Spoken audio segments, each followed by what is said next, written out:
Question है 215 Kaplan का ये क्वेश्चन है। इनहेरिटेंस टैक्स पूछा है in respect of state. In respect of state means कि ये हमारा डेथ स्टेट का कुछ ऐसा चक्कर है इसके अंदर कि स्टेट के ऊपर टैक्स होगा। क्वेश्चन हम रीड करते हैं। क्वेश्चन जब हम रीड करते हैं तो हमारे सामने बहुत सारी चीजें आ जाती हैं कि भाई ये बंदा है मर गया, हाय हाय, डेथ स्टेट है तो डेफिनेटली मरना ही था, कोई मसले वाली बात ही नहीं है। बंदा मर गया, मौत की तारीख इज रियली क्रिटिकल, मौत की तारीख इज इंपॉर्टेंट। तो हमने मौत की तारीख को हाईलाइट किया, ये डेट है जिस दिन ये मर गया, लुढ़क गया, दुनिया छोड़ गया, भाई खत्म। अब जब मरा तो स्टेट की वैल्यू थी 800,000 जिसके अंदर इंक्लूडेड है ना, अंदर एक अदद मेन रेजिडेंस भी था। इसकी जो जोजाए मोहतरमा है वो भी लुढ़क गई। अच्छा भाई, वो भी मर गई थी, वो मरी पहले थी। अरे ये इत्तेफाक है, बीवी पहले मर गई, वरना आमतौर पे शोहर ही पहले जा रहा होता है। और बीवी जब मरी तो बीवी ने शोहर के नाम पे सब कुछ, एंटायर स्टेट शोहर के नाम पे था और लाइफ टाइम में कुछ भी नहीं किया था। रेड जब मरा तो उसने सब कुछ अपने भाई सोनी के नाम कर दिया, specific legacy. Red only life time was 2,11,000 जो बेटे के नाम पे किया था। आफ्टर एग्जम्पशन, बेटा यानी पैट, और पैट में क्या होता है, एग्जम्पशन माइनस होती है, लेकिन ये आफ्टर एग्जम्पशन है तो यही मेरी चार्जेबल अमाउंट है।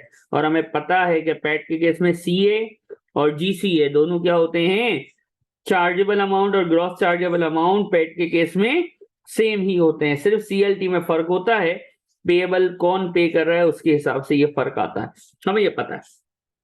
अब आईएसटी निकालना है रेड के लिए, तो भाई रेड हम लिख लेते हैं। मौत कब है, डेट ऑफ डेथ काम आती है थोड़ी सी, 6 नवंबर 2022। स्टेट की वैल्यू बता सकते हैं कितनी स्टेट छोड़ के मरा है? 8 लाख। 8 लाख। इसमें एक अदद क्या है? मेन रेजिडेंस है। और बिक्वेटल यानी स्पेसिफिक लेगेसी, या सब कुछ जो है वो किसके नाम, सब कुछ एक ही का नाम है, स्पेसिफिक किसी के नाम पे कुछ भी नहीं किया है, सब कुछ अपने भाई के नाम है ना, सोनी के नाम है। बीवी पहले ही मर गई थी, दूसरी शादी की नहीं। अगर सोजा के नाम पे कुछ छोड़ के मरते तो हमें पता है कि वो क्या हो जाता है, एग्जाम। एग्जाम्प्ट हो जाते हैं। ठीक है, ये याद है हमें। अब हमने इसकी वैल्यू को उठाना है, उसको हम कहते हैं ग्रॉस चार्जेबल स्टेट, 8 लाख। ठीक हो गया। फिर हमारे पास नील रेट बैंड आएगा। कितना होता है नील रेट बैंड? तो वर्किंग करनी पड़े, 3,25,000 का नील रेट बैंड होता है, ये होता है। लेकिन ये डेथ स्टेट है ना, ये क्या है, तो जीसीए जो भी हो, सीएलटी हो, पैट हो, जीसीए ऑफ यानी 7 साल पहले वाला जीसीए से माइनस होता है। लेकिन यहाँ पे डॉग नहीं आता, डेट ऑफ गिफ्ट नहीं आती, यहाँ पे डेट डेट ऑफ ऑफ आती है। बेहतरीन। तो अगर 7 साल पीछे जाऊंगा तो 6/11/2022 -11 करना कितना आता है? 15। 15 आता है। क्या इस पीरियड में, इस रेंज में कुछ किया है इसने? 2,11,000 का गिफ्ट किया है। पैट किया है 2,11,000 का, और मुझे जीसीए चाहिए होता है, gross chargeable amount. Obviously after exemption वाली सीए होती है which is also a GCA. इधर हमें कोई चार्जेबल नॉट चार्जेबल नहीं लेना होता, सारे पैट सारे जीसीए माइनस हो रहे होते हैं जो डेट ऑफ डेथ से 7 साल पीछे हो, क्योंकि ये क्वेश्चन डेथ स्टेट का है। ये क्वेश्चन किसका है? डेथ स्टेट का। 1,14,000 मेरे पास ये नील रेट बैंड आ गया।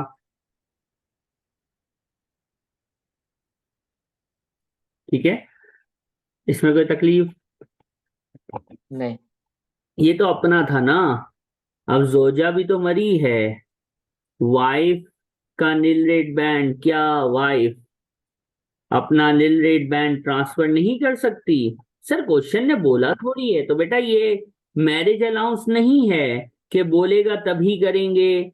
ये वाइफ है, ये अपना रेड है, यहां पे बोला नहीं जाता, यहां पे बोला नहीं जाता। मैरिज अलाउंस जो इंडिविजुअल के इनकम टैक्स का टॉपिक है, वहां लाजमी है कि इलेक्शन हो, यहां पे बोला नहीं जाएगा। यहां पे वाइफ अपना ट्रांसफर करेगी नील रेट बैंड, आपको खुद ये याद रखना है।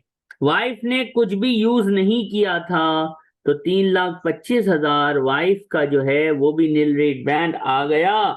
एग्जामिनर रिपोर्ट के मुताबिक सबसे ज्यादा गलती बच्चों ने यही की कि उन्होंने नील रेट बैंड वाइफ का जो 100% अवेलेबल था उसको इग्नोर मार दिया और उसको नहीं लिया। लेकिन हमने अब आपको बताया है कि भाईजान ये आपने हमेशा लेने का है। Got my point? Yes sir. Taxable state की वैल्यू तशरीफ लाती है 361 के 361,000। IST डेट स्टेट पे 40% होता है 144,400। नीचे का काम कुछ नहीं करना है। क्यों? क्योंकि सिर्फ इसने IST पूछा है, ड्यू डेट नहीं पूछी है, पेएबल बाय ब्रदर नहीं पूछा है, तो बस खलास यहाँ पे ये आंसर पूरा हो गया। Got my point? Yes sir.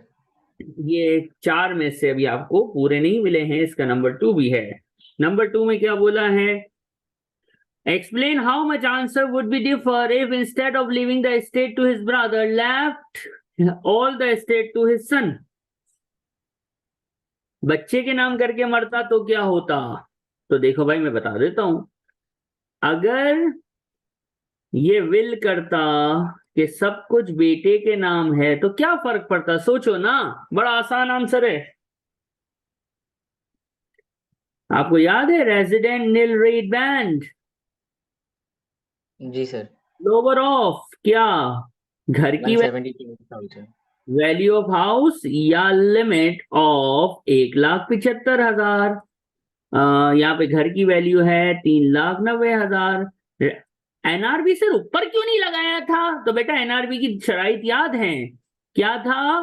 Main residence होना चाहिए और डायरेक्ट डिसेंड के नाम छोड़ के मरना जरूरी है। ऊपर मैंने यहाँ पे भी बच्चे पूछ सकते थे कि यहाँ पे सर आपने ऊपर रेजिडेंट रिलेटमेंट क्यों नहीं लगाया था? तो बेटा वो भाई के नाम छोड़ के मर रहा था, डायरेक्ट डिसेंड की कंडीशन मीट नहीं हो रही थी, इसलिए ऊपर हमने क्या नहीं लगाया था? रेजिडेंट इनलेट बैंड नहीं लगाया था। तो अगर ये बेटे के नाम, बेटा या उसका बेटा, बेटी या उसकी बेटी, पोते पोतियां, ग्रैंडसन या औलाद अपनी, ये डायरेक्ट डिसेंड होती है। मेन रेजिडेंट हो और हैंडआउट में आपको एक डेट भी लिखी हुई है, उस डेट के बाद हो, ये कंडीशंस मीट हो रही हैं। बेटा है, बेटा है तो क्या होगा? क्या लाइनें लिखोगे अब कि भाईजान इन दैट केस अगर ये बेटे के नाम छोड़ के मरे तो लोअर ऑफ का मतलब है 1,75,000 का resident nil rate band allow हो जाएगा। यानी इसके अंदर से हम 1,75 और माइनस कर देंगे,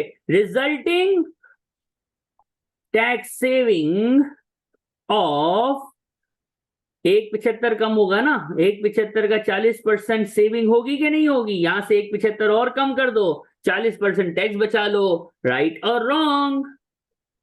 राइट सर ये इसका आंसर था। ऊपर क्यों नहीं लगा resident nil rate band? Number 2 में जाके मैंने आपको ये भी समझा दिया कि डायरेक्ट डिसेंड भाई डायरेक्ट डिसेंड नहीं होता, डायरेक्ट डिसेंड औलाद या उनकी औलाद होती है। तो ये इस क्वेश्चन का 4 मार्क हमें मिल गए हैं। अब इसका बी पार्ट हम शेयर करेंगे जिसमें रिमेनिंग 6 मार्क्स की तरकीब है इंशाल्लाह। तो आपने देखा इसके अंदर रेजिडेंट नील रेट बैंड हमारा रिवाइज हो रहा है और जो है वो डेट स्टेट तो चल ही रही है, डेट स्टेट का नील रेट बैंड भी चल रहा था। बी पार्ट थोड़ा सा अलग। बी पार्ट के लिए कहा है भाई यही डेटा है और बी पार्ट के लिए यही डेटा यूज करना। बोलता क्या है? इनहेरिटेंस टैक्स बताओ as a result of gift to the trust, और एडिशनल कितना पे किया जाएगा अगर वो मर जाए। क्या पूछा है? तो सर गिफ्ट के टाइम पे करेगा, तो लाइफ टाइम पूछा है। और एडिशनल IST डेथ IST को बोलते हैं। You should ignore annual exemption and should assume that nil rate band remain unchanged. खलास. एनुअल एग्जामेशन क्यों गोली मार दो, पता नहीं क्या एनुअल एग्जामेशन से साला दुश्मनी है इन लोगों की. और फिर पेपर में आते हैं ना, उसमें ये लाइन नहीं लिखी होती. बच्चों की आदत हुई भी होती है, एनुअल एग्जामेशन इग्नोर करके जा रहे होते, पेपर में आता है वहां लिखा नहीं होता एनुअल एग्जामेशन इग्नोर करो, तो हमारी कहो वहां भी भंड मार देती है. तो बेटा ध्यान से पढ़ने का, ठीक है. लाइफ टाइम और डेथ आईएसटी पूछा है, ठीक है. एडिशनल आईएसटी डेथ आईएसटी को बोलते हैं. अब देखो इसमें लाइफ और डेथ का रिवीजन हो रहा है. क्वेश्चन पढ़िएगा जल्दी से एक बार बेटा. ठीक है, जब कोर्स शुरू होता है तो पहली ही 5-6 मिनट के अंदर हम ये चीज पढ़ रहे होते हैं कि देखो क्या कर रहा है ये. 2 लाख शेयर्स हैं इसके पास, पर्पल के अनकोटेड कंपनी के हैं. वो ट्रांसफर कर रहा है कितने, ये पूरा कहानी है. बिफोर ट्रांसफर, आफ्टर ट्रांसफर, ये वो, मार्केट वैल्यू कैसे करूं.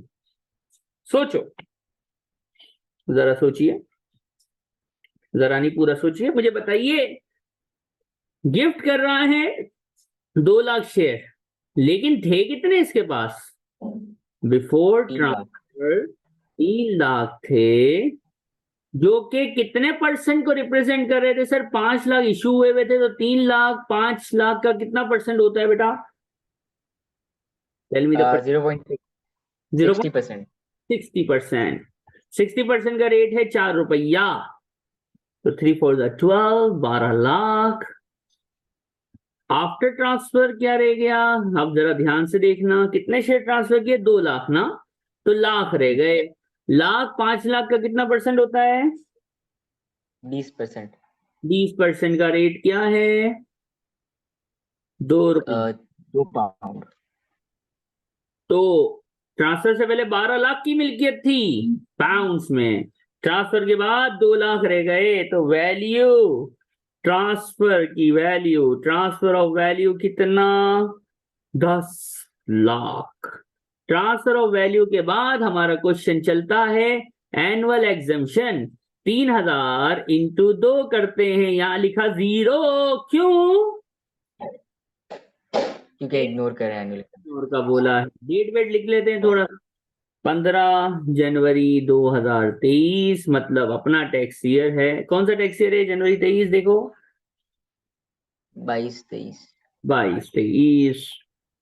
एनुअल एग्जामेशन जब उड़ती है तो आंसर जो आता है उसको बोलते हैं सीए, यानी चार्जेबल अमाउंट. लाइफ टाइम चल रहा है.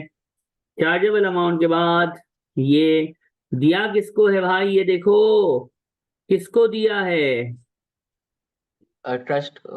ट्रस्ट, सॉरी, हाँ ट्रस्ट को. हाँ लिहाजा सीएलटी है तो वर्किंग चलेगी. नील रेट बैंड कितना है, नील रेट बैंड 3,25,000. सर ये पहला ही गिफ्ट है, इससे पहले कोई गिफ्ट का डेटा नहीं है, तो सुकून है कि हमें कोई बैंड शेन रिड्यूस करने की जरूरत नहीं है. 10 में से 3,25,000 गए तो बचा कितना, 6,75,000. इसको बोलते हैं क्या, टैक्सेबल अमाउंट. सर ये लाइफ टाइम है, लाइफ टाइम. अच्छा भाई, ओके लाइफ टाइम है, नो प्रॉब्लम. तो life time IHT at the rate of कौन पे कर रहा है, ब्लू. खुद होशियार, डेड होशियार बोलते हैं हम इसको. हाँ सर, डेड होशियार. डेड होशियार ज्यादा टैक्स देता है 25%, 168,750. फॉर्मेट अगर आप देखोगे तो ड्यू डेट भी आती है इसके अंदर, पेड बाय भी आता है, लेकिन पूछा नहीं है ना. पेड बाय भी नहीं पूछा, ड्यू डेट भी नहीं पूछी, तो खलास. मुझे जीसीए तो हर सूरत चाहिए ही चाहिए. क्यों, क्योंकि डेथ आईएसटी उस वक्त तक स्टार्ट नहीं हो सकता जब तक मेरे पास ये अमाउंट जीसीए ना हो. चार्जेबल अमाउंट जीसीए हमेशा सीए होता है. सीए 10 लाख था, और अगर होशियारी करे यानी टैक्स खुद पे करने की होशियारी करे तो फिर उसमें लाइफ टाइम आईएसटी भी क्या हो जाता है, ऐड हो जाता है, जिसका इम्पैक्ट एडिशनल टैक्स पे पड़ता है. इस बंदे को ज्यादा एडिशनल टैक्स देना पड़ता है. कब मरा, मरा कब, 31 मई 2027. डेथ IST की वर्किंग चेक करना पड़ेगा ना कि जिस दिन गिफ्ट किया था 15 जनवरी 2023 और मरा कब है? क्या मई 2027 में। मई 2027। 27 क्या 7 साल के अंदर अंदर है कि नहीं है? है। विद इन 7 years, तो हम क्या लिखते हैं? चार्जेबल है। चार्जेबल है तो वर्किंग शुरू करेंगे। कैसे वर्किंग होती है सर? GCA लेते हैं 1168750, यही फॉर्मेट था, उसी फॉर्मेट में मैं चल रहा हूं। आप शॉर्टकट भी कर सकते हैं लेकिन मैं पूरा लिख रहा हूं। अब ये एक ही गिफ्ट है ना, GC आ गया। नील रेट बैंड इसको मिल जाएगा वही 325 का। क्यों? क्योंकि सर इससे पहले कोई गिफ्ट इसने किया नहीं है ना, 7 सालों में कुछ किया ही नहीं, ये पहला है। जब पहला है तो पीछे कुछ है नहीं, पीछे कुछ है नहीं, तो वर्किंग में नील रेट बैंड की कोई वर्किंग ही नहीं हो रही। EA यानी टैक्सेबल अमाउंट आ गई 843750। आपको ये याद है कि डेथ IST का रेट 40% होता है, तो 337500 हो गया। इसमें दो चीजें, एक है टेपर रिलीफ और दूसरा है life time IST if paid, और ये सिर्फ CLT में हो सकता है, पैट में तो लाइफ टाइम IST होता ही नहीं है।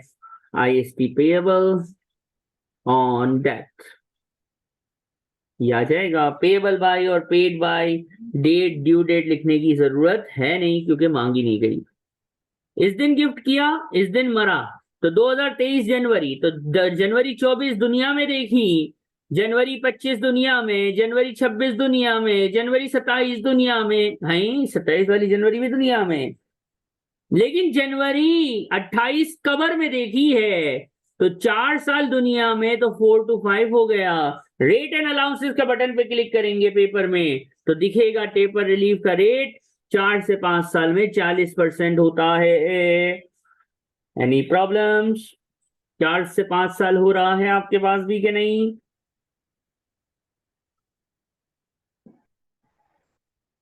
यही है। लाइफ टाइम कितना पे किया था? 168750।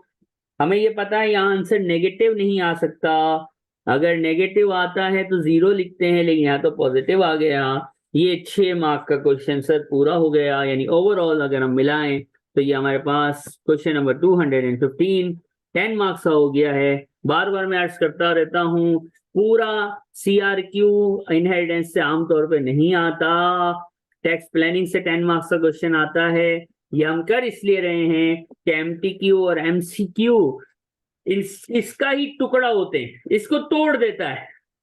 अगर ये 10 मार्क का है तो MTQ बनाएगा तो इसको टुकड़ों में तोड़ देगा। हमने पूरा कर लिया ताकि हमारा पूरा कॉन्सेप्ट इसमें रिवाइज हुआ। 10 मार्क हैं, 1.8 के हिसाब से 18 मिनट में ये सॉल्व होना चाहिए।